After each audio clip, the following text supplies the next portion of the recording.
Los principios, 15 al versículo 25. Después de su experiencia de derrota con la ley, Pablo concluyó que hay dos principios o leyes que operan en la vida del cristiano. 1. La ley del pecado y de la muerte. Y 2. La ley del espíritu de vida en Cristo. Véase capítulo 8, versículo 2. Pablo se refiere entonces a la presencia de dos naturalezas en el Hijo de Dios. La salvación no significa que Dios cambia la vieja naturaleza, la limpia o la transforma. La vieja naturaleza del creyente es simplemente tan perversa y opuesta al Espíritu hoy como en el día en que fue salvo. La salvación quiere decir que Dios le da al creyente una nueva naturaleza y crucifica la antigua. El cristiano todavía tiene la capacidad de pecar, pero ahora tiene su apetito por la santidad. La dinámica para el pecado aún está allí, pero no tiene el deseo. La ley del pecado y de la muerte es simplemente la operación de la vieja naturaleza, de modo que cuando el creyente quiere hacer lo bueno, el mal está presente. Incluso las buenas cosas que hacemos están manchadas por el mal. Versículo 21. Es aquí donde usted ve la diferencia entre la victoria del capítulo 6 y la del capítulo 7.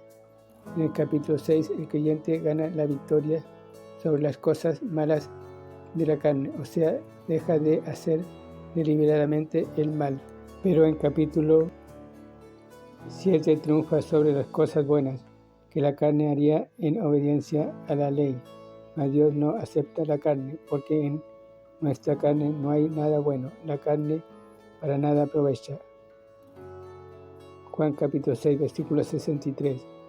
Sin embargo, ¿cuántos cristianos establecen leyes para sus vidas y tratan de disciplinar la carne para que obedezca? Cuando Dios llanamente dice, los designios de la carne, la vieja naturaleza, no se sujetan a la ley de Dios, ni tampoco pueden.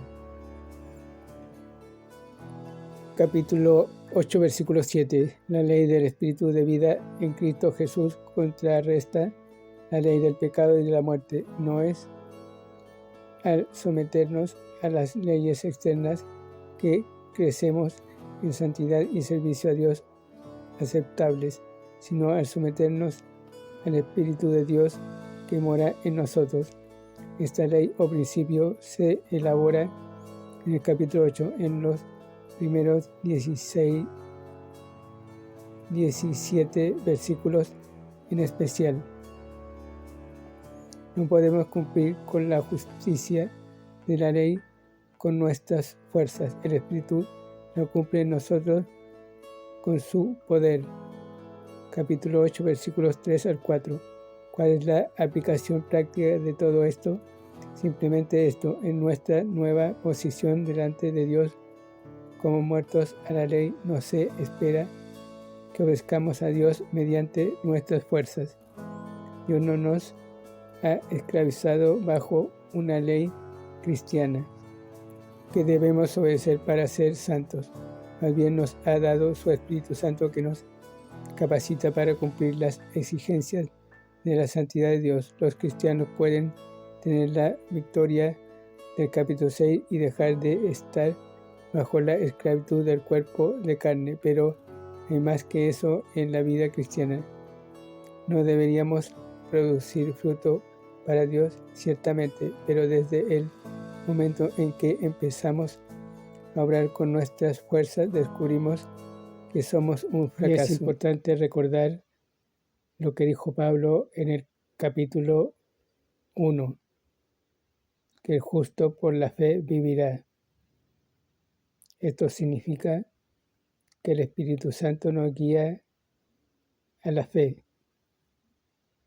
que la fe es lo más importante. La fe es lo que nos sostiene, porque la fe significa creer y confiar totalmente en lo que dice Dios por medio de su santa palabra.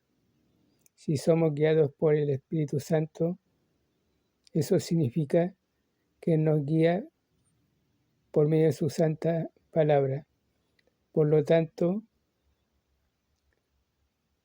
debemos de vivir por fe y eso significa confiar en lo que dice la Santa Biblia.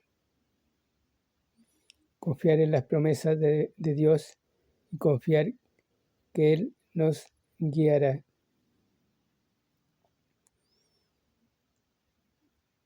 Y esto significa también confiar en que aunque las cosas no parezcan estar bien, como dice también Pablo, los que aman a Dios, todas las cosas nos ayudan a bien, aun las que nos parecen que no andan bien, pero Dios la encaminará a bien. Y esa es nuestra fe, nuestra confianza, nuestra fe, y es por donde el Espíritu Santo nos guía.